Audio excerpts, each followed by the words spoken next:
Good to see you, my investor friends. This is Lucas here. Now, in today's video, I want to talk about, remember the plan that I was talking about, that you need a plan and even paying off debt. Today, I want to talk about how you should be living below your means. Now, you might be thinking, okay, living below my means, does it mean that I have to live like a poor bimbo or anything, like a homeless person?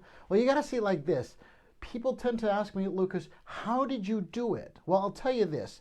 The moment your salary rises, what happens very often is that people tend to spend more as well. So all of a sudden, all the buying power that you would have disappears because, you get more salary, you get more paid, you get better business, you're earning more. All of a sudden, you're going to spend more as well. And this is something that you have to think about. Now, some people ask me, Lucas, I just got a bonus. And I would say, congratulations. Now, they would always ask me, Lucas, how to invest this bonus right away? I'm like, dude, it's a good that you have a bonus, that you got your bonus. Does it mean that all of a sudden you got to change the plan that you had? You got to see it like this. If you have a certain plan with the money that you have, the moment you get extra money in, also have a plan for that. You always need a plan for all the money that you get in. The moment you're going to ask other people how should I spend my money, that means either you don't have a strategy, or two, you let your emotions take over because, there's something that you kind of want to buy, and you kind of want to have an approval from somebody that you respect, or that you think, hey, this person can give good advice to me. Now, it's very important. So living below your means doesn't mean that you have to be that poor guy. You got to see it like this. Sometimes living below your means just means this is a time to go through to be able to be really wealthy later on. Okay, I'll tell you this. So the first thing, when living below your means, I always say this, have a certain budget plan. What are the necessary things that you really, really need when you're just living below your means? You could be saying like, what? I'm making 3K, my partner is making 3K. Altogether, we are making 6K, which is not bad. I don't know, your country, let me know what country you're on. Put the comments down below what country you're in. But in the Netherlands, an average income of a household is about 3K. So the moment you're making 6K, you're already making double the amount of what a household is making. So yes, set a budget plan. Make a budget plan and check how much do you really need? What do you really need to spend? What is the amount of money that you need to get around in a month and not be a poor bimbo? Now, thinking like, do I really need that, Starbucks coffee every morning? Do I really need that? 5 days a week and 4 weeks in a month? Yeah, that's quite a lot of money right away. On top of that, right away. So set your budget plan. If you would have a standard life, what would you spend it on? Now, same goes for doing grocery shopping. Maybe, it sounds a bit silly sometimes, but even when you're doing grocery shopping, I always compare this to grocery shopping because the moment, I don't know about you, but the moment you do grocery shopping, you're with your cart in the supermarket and you see something like, oh, that's nice, I would like to have that. That's not your rational mind talking, that's your emotion talking. Or, the urge to eat something sweet or savory. That's not rational. It's just your emotion talking, which is completely meaningless expenses. Don't buy those things that you don't need. Now, I get it that sometimes you would like to have some sweets or some snacks in your home. Well, if you tell yourself, I'm going to live below my means for a while, you could say like, what? Even in my budget plan, I could say like, what? I'm going to buy snacks only once a week. And we're not going to eat more than this amount set. And if it's gone, it's gone. So that way, your life doesn't have to be completely boring. Or, sometimes people say, you have to follow a diet, and because of your diet, you can't eat ice cream or chocolate or chips. I get that. But you can say like, what? There's even in a diet, there's even a middle day, saying like, you know what, hey, today's like a screw you day. So so the most important thing is set a budget and of course track your spending. How do you spend your money? How do you spend the money that you get in? Do you have any contracts that are completely not used? Do you have something like a Netflix contract that says, you know what, we don't even watch Netflix at all? Like, at all. That's what I had, for example. I'll tell you this. I wasn't even watching TV. I had a TV contract, cable, never watched any cable TV. We had Netflix account, didn't watch Netflix maybe once a week or so. But in the end, when you cut it off, the moment you cut it off, what happens is the urge to watch Netflix comes up all of a sudden. Think like, I don't have any Netflix account, so I can't watch Netflix. But disappear about, they always say if you have a habit, it disappears after 3 months as well. So after 3 months, it disappears. You don't have any urge to watch it anymore. All of a sudden, you can watch all kinds of other series on the internet, just like that, without even Netflix. Netflix is just, it's convenient, and that's why we have it. So set your budget plan. And I'll tell you this, I lived below my means for 1 full year. I told my wife back then, honey, we're going to live below our means. We're not going to buy any new cars. We're not going to buy all the unnecessary stuff that we don't need. With that money that we make, we're going to invest the money. And my wife said, it's a horrible idea, but okay, let's try to do that. And I said, you know what, let's set a target. The moment we reach that target, we could, spend a little bit more instead of living on a very tight budget. And that's something that you got to do as well. Because on the second thing is, pay yourself first. Even when you're living below your means, the most important thing is to pay yourself first. You got to set like, okay, even within the budget plan, this is my play money. And the play money is very important money. The money to buy meaningless stuff. And these amounts should be very little, but should be enough to get you around, to get you going. Because motivation is more important. The motivation for your whole mindset to continue in the way you do is far more important than just saying, you know what? I'm going to completely cut off all the things that make life fun, which is so important. And paying yourself first just says, you know what? Even living on a budget, I already know what my budget is. My budget of spending, not the household, my budget.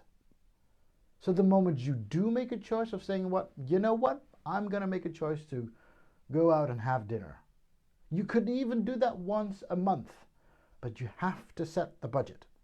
You have to know, if this doesn't help me achieve my target, then I'm not going to do it. I'm going to do it once every 2 months. And this is the important thing. You have to share this with the people in your environment. If you don't share this with the people in your environment, people just think, oh, that's a cheap dude. Lukas, yeah, he doesn't want to spend anything. No. You can tell people, hey, I'm living below my means, although I'm making a decent salary every month, and my wife is as well. If you tell people that this is your goal, people who care about you, you just say, I get it, dude. I get it. And I support you in whatever you want to do and want to achieve. Those are the true friends. Those who do not agree, you don't want those people in your lives anyway. Think about it. What do those people add to your life? In most cases, they have an expensive taste maybe. They just want to have a little bit of fun with you. And it seems if fun can't go along with money, it seems, hey, then they don't want to have fun with you. So it's not about you, it's about the money that you had, it seems. Okay? So paying yourself first, setting the budget, giving yourself the motivation like, hey, I can do this and I can keep on going with this. That's a great idea, and that's very important. Number 3 is, of course, cut the meaningless expenses. I'll tell you this, you gotta cut all those things that you normally would. I'll tell you this, I love going to the cinema. I love going to the movies. You know, the experience of being in that room, watching a movie on a huge big screen in a dark room with a little bit of snacks here and there. And of course, going with my back then girlfriend slash wife. It was the experience. Now I'll tell you this. Is it a meaningless expense? Well, it depends on how you would see it. Now, some people would agree with me and some people wouldn't agree with me. But all of a sudden, you know, a ticket costs maybe 10 bucks. Having some popcorn and some snacks maybe costs you another 10 or 20 bucks. I would go to the movies like once a week. Sometimes I would go with a friend. Sometimes I would go with my wife. Back then, girlfriend. And it costs money. Even those dinners that I would have every week. And those, you know, those takeaway orders and all those little trips that I would go on. You would have, you know, you would have to pay fuel, you would have to pay the tickets of a certain park. All of a sudden, all those costs piled up faster than you think. And you might be just spending maybe 40, maybe 50 bucks per day, which isn't that much. If you think, you know, if you think in hindsight, it's a lot of meaningless expenses. It's not going to make your life far more experience. You could say, like, you know what, we'll watch the movie at home. Or, you know what, I'll watch the movie on TV the moment the movie is not that popular anymore. Because that's only maybe a year or so later. And there are so many things. You can even borrow a DVD from your friends and then watch it at home, which is completely free. There are so many different easy ways to cut your meaningless expenses. Now, what happens also very often is that this is happening. You gotta stop relying on credit cards. You gotta stop relying on them. What happens is it's so easy to buy stuff and say, like, you know what, I can use the credit card and I'll pay at the end of the month, so that'd be totally fine. Those interest rates of credit cards and things like that are higher than you really can think, and the damage is higher than you could ever imagine done to your whole budget plan. So it's very important to think, you know what, I'm not going to rely on those things anymore. I'll just pay with the cash that I have. Use a debit card. In our country, a PIN card. Pay with the money that you have. Don't buy the stuff that you don't have the money for. And in most cases, there's a reason why people say, you know, it's better to have a good neighbor than a very good friend that lives too far away. If you have a good neighbor, in most of cases, that person is going to help you out. You can help him out. You can borrow stuff from them. And you can borrow your stuff. You can loan your stuff to them. It's helping out each other. Your environment is far more important than you think. The moment you have an environment that helps you and supports you in your budget plan, in your goals, achieving them, it's so much more valuable than thinking, you know what, I have to own everything myself. Number 5 is adjust your spending. Now, what I mean with adjust your spending doesn't mean that, you know, it's different by saying like cut the meaningless expenses. What I mean with adjust your spending is, for example, instead of buying a new car every 4 or 5 years, why not just drive that same car for a longer time? That's what I did as well. That's what I'm still doing. I got a car that is 8 or 9 years old right now. Is it fine? Yes, it's totally fine. How about the car mileage? It's very low because I don't drive that super much. And currently with the crisis, we're totally in lockdown, so it's a good thing that I didn't buy a new car this year, right? But not only that, but thinking even like about your home, you know, having the right sized home. Instead of having a home that's too big, that would cost you a lot to, you know, warm it up or cool it down. Or having an electricity bill that's far too much. Having the right size home helps you out as well. Sometimes you don't need that much. You don't need all that space. It's very nice and convenient, but hey, could I be able to challenge you to live below your means for 1 year? That's what I did myself together with my wife. Will we be able to? Yes. Was it hard? In the beginning, I'll tell you that the first 3 months, you're being confronted with it every time again, thinking like, dude, we only got $200 left in our budget, and we've got 2 full more weeks to go. That's not a lot of money. And then all of a sudden, you're being confronted. You're being faced with those facts, saying like, if we want to be making money on the long run, even if we're making more money, then this is how we should start living, but still enjoy life. Because you don't want to live like a poor bimbo or a homeless person. You don't want to be in that situation. And that's why you gotta live life slightly like a person like that, so that you will be able to experience that, but never have to experience it again in the future, because then you know what to do. Now, we make our budget plan every month. Again, we always take a look at the budget plan every month, always, to see, are we on track on everything? Are we buying things that we don't need? Are we buying things that are completely meaningless? Can we borrow stuff from other people? I don't use my credit card anymore. I don't have any credit card debt. I don't use it anymore. Only if there's no other option to buy, then I use my credit card. But I don't use any debt. I just pay it off right away. And I adjust my spending to it as well. I don't have a very expensive, fancy car. Do I have an expensive car? Yes, I do drive a Mercedes. Yes, I do have one. And did I buy it new back then? Yes, I did. And do I drive around it? Yes, I love it. Does it give me more value or experience with the moment it's a fancy new car? I don't know. I think that, dopamine shot will only be there for a month. Because currently, I still enjoy driving my car. Do I live in a big home? I live in an above average size home. Yes, I do. Is my home like a castle? No, absolutely not. Do I have all the things that I need? Certainly. What do I do with the excessive money? I invest everything. Am I a millionaire yet? On paper, absolutely. Do I have a ton of money on my bank account right now to show you?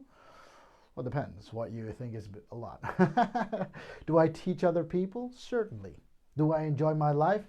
Absolutely. Do I work my ass off? Well, that's a good thing. I only work 2 days a week. Yes, 2 days a week. I work hard on those 2 days. I work hard on the other days as well, but that's on different things.